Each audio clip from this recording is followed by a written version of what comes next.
In the heart of the sprawling Spanish Empire, within the gilded, whispering halls of the Royal Alcazar of Madrid, lived a girl whose name was erased by a title. Her given name was Eugenia Martínez Vallejo. But to the royalty who owned her, the courtiers who gawked at her, and the history that would remember her, she was known only by a single brutal epithet, La Monstrua, the monster. This is not a fairy tale of beasts and heroes, nor a fable of supernatural creatures from a forgotten age. It is the true and far more disturbing story of how a society's ignorance, a king's amusement, and a court's casual cruelty transformed a living, breathing child into a spectacle, a prisoner in her own body, and a ghost in the annals of power. Her life forces us to confront uncomfortable truths about how we treat those who are different, and how easily human dignity can be sacrificed at the altar of entertainment and royal whim. The act of renaming her was the foundational violence, a linguistic execution of her identity. In a world obsessed with titles and lineage, to be given the title of monster was to be officially placed outside the bounds of humanity, transforming a person into an object before a single stone of her physical prison was laid. To understand the tragedy of Eugenia Martínez Vallejo, one must first understand the world that created her, the decaying, superstitious, and morbidly fascinating Spain of the late 17th century.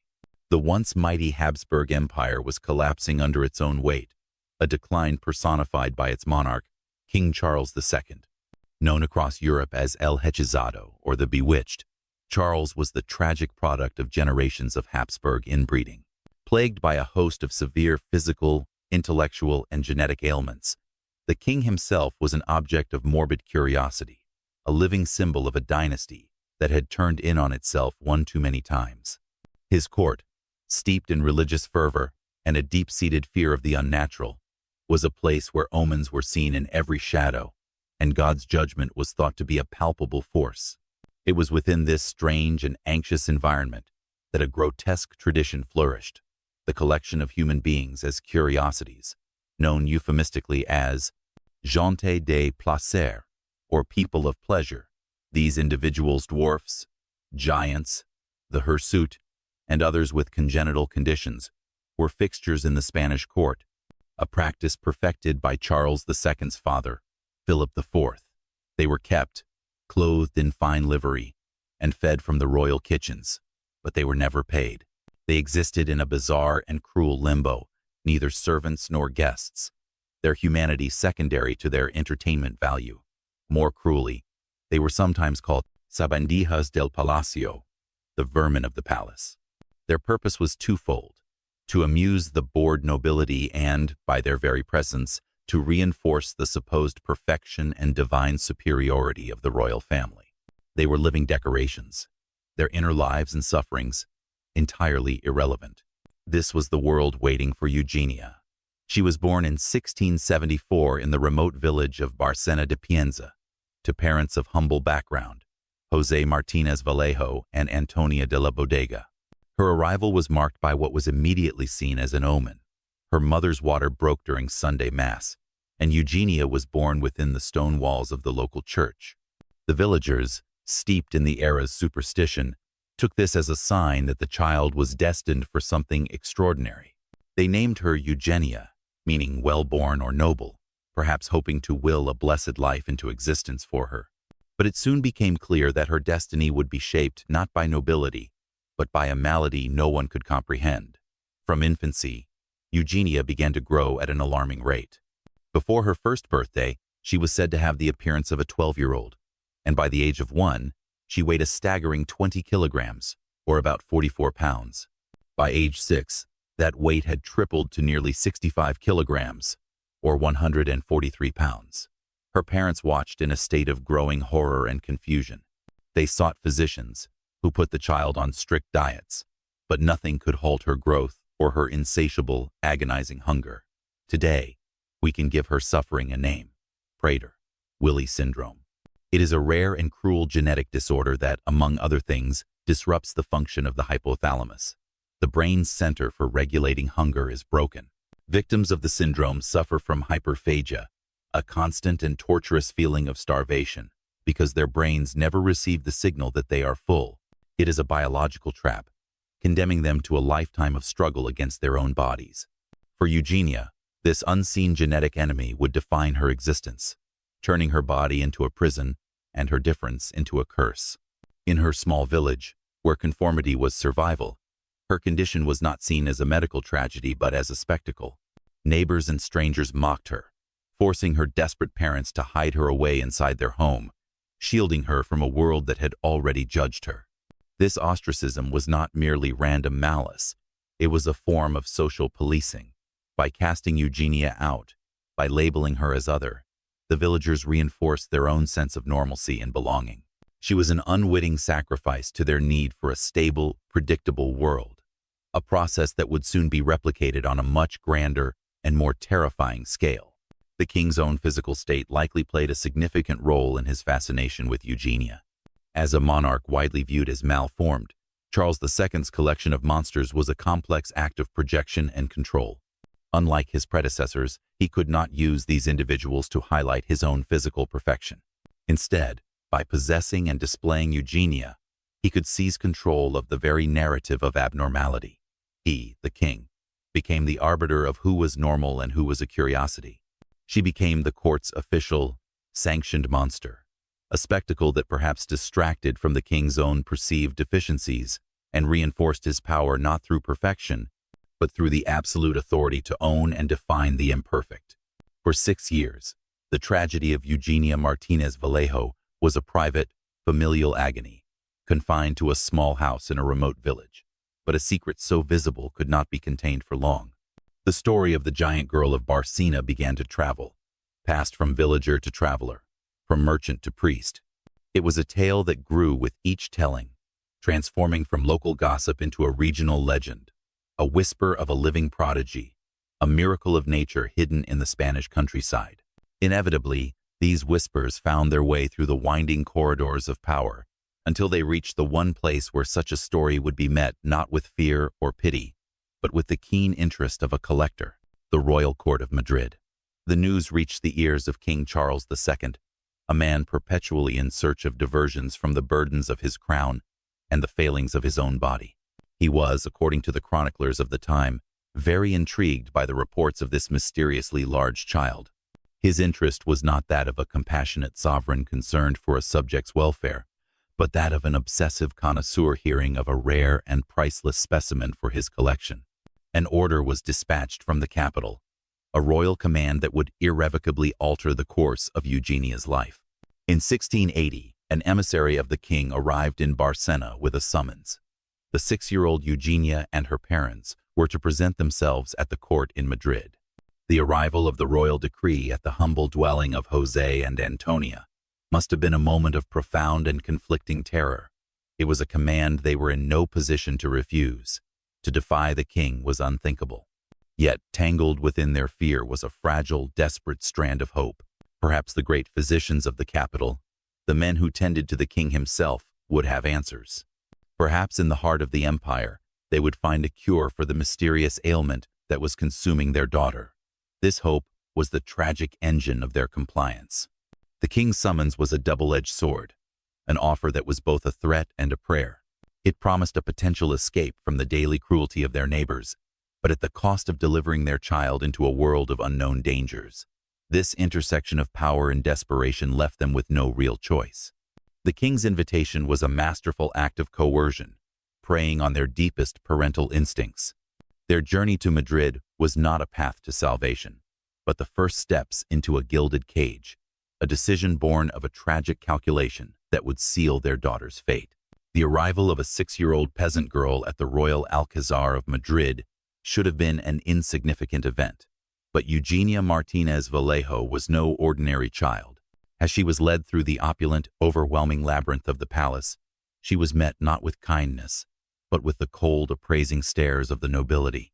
For them, she was the court's newest acquisition, a living curiosity to be examined and displayed. The king, it was said, was fascinated by her appearance and quickly ordered that she be taken into the royal household to become a permanent part of his collection of gente de place. Her life was transformed overnight. She was stripped of her peasant clothes and dressed in the magnificent fabrics of the court-rich velvets, silks, and gold brocade. She was fed from the royal kitchens. A cruel irony for a child whose body was tormented by an insatiable hunger she could not control. But this physical comfort was the gilded coating on a cage of profound spiritual and psychological imprisonment. She received no education. She was given no opportunity to form friendships with other children or to prepare for any kind of independent life.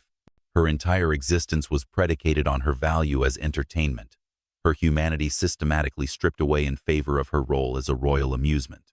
Contemporary accounts describe her as a pleasant girl, a testament to the resilience of her spirit. Yet she was frequently mocked by courtiers as she tired easily and struggled to keep up with the pace of palace life. The ultimate act of her objectification came around the year 1680, when the renowned court painter, Juan Carreño de Miranda, was commissioned to capture her image for posterity.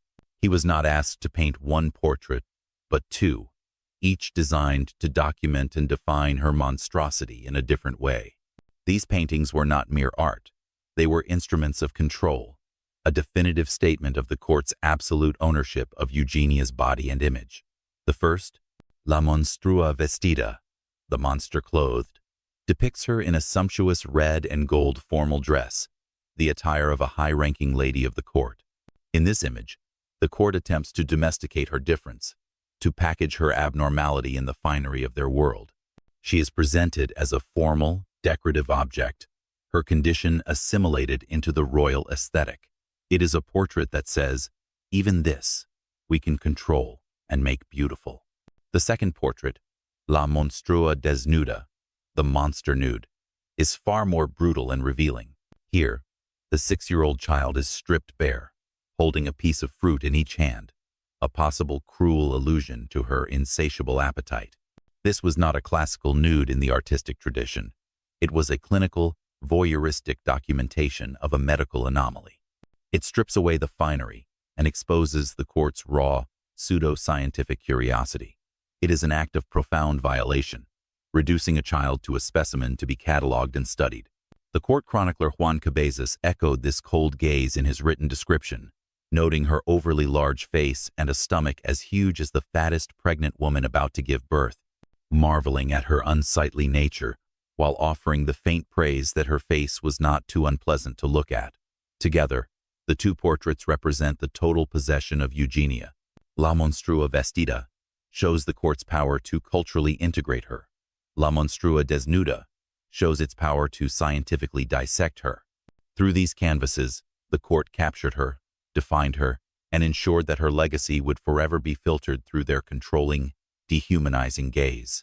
She was no longer Eugenia Martínez Vallejo. She was a pair of paintings, a courtly anecdote, a monster preserved in oil. The climax of Eugenia's story was not a dramatic confrontation or a public spectacle. It was a quiet, internal, and inevitable collapse.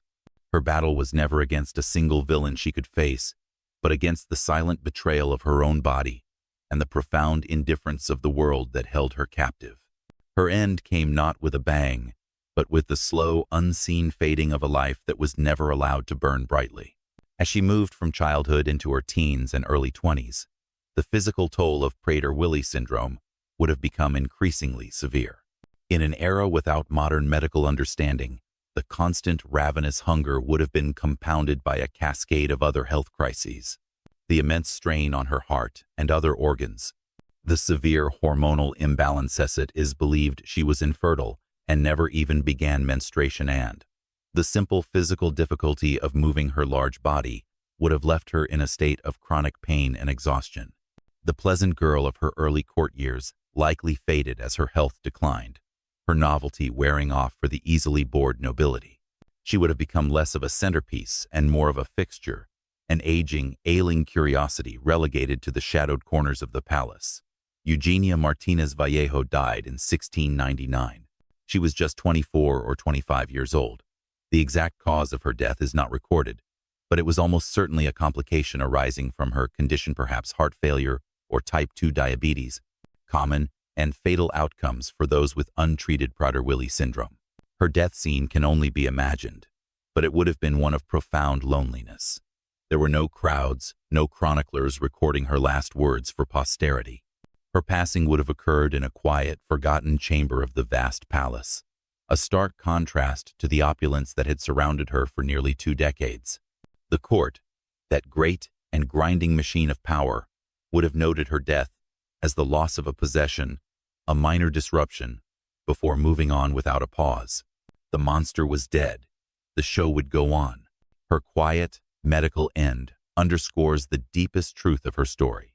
Her fate was sealed not by a single act of evil, but by the systemic cruelty and ignorance of the world she was born into. In death, Eugenia Martínez Vallejo became a ghost. The court that had owned her in life disposed of her in death with the same casual indifference. The location of her remains is unknown, a final, poignant testament to a life so thoroughly objectified that even her body was not deemed worthy of a marked grave. She was in essence erased. For centuries, her only legacy was the one crafted by her captors, the 2 haunting portraits by Juan Carreño de Miranda. As the paintings grew in fame, becoming celebrated examples of Spanish Baroque art housed in the prestigious Prado Museum, the girl they depicted remained a footnote. Art historians praised Carreño's masterful technique, his unflinching realism, his ability to capture the textures of silk and skin. Eugenia herself was discussed as a curiosity, her humanity secondary to her function as the painter's subject.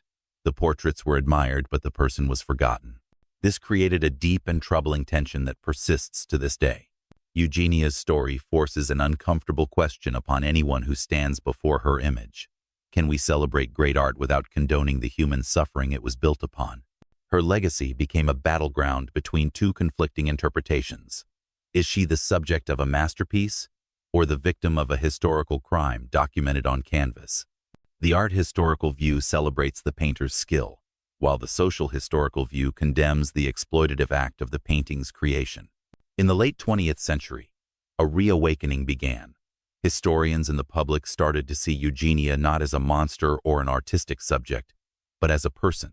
Her story was reframed as a crucial case study in the history of disability, human rights, and the systemic exploitation of the vulnerable by the powerful. This shift in perspective culminated in a powerful symbolic act of reclamation. In 1997, nearly 300 years after her death, a bronze statue was erected in her honor in Avilés, the hometown of the painter who had defined her image. This statue is a direct response to the portraits. It is a conscious attempt to wrest control of her narrative from the painter's gaze and restore her dignity. Significantly, the sculpture is based on La Monstrua Vestida, the clothed portrait.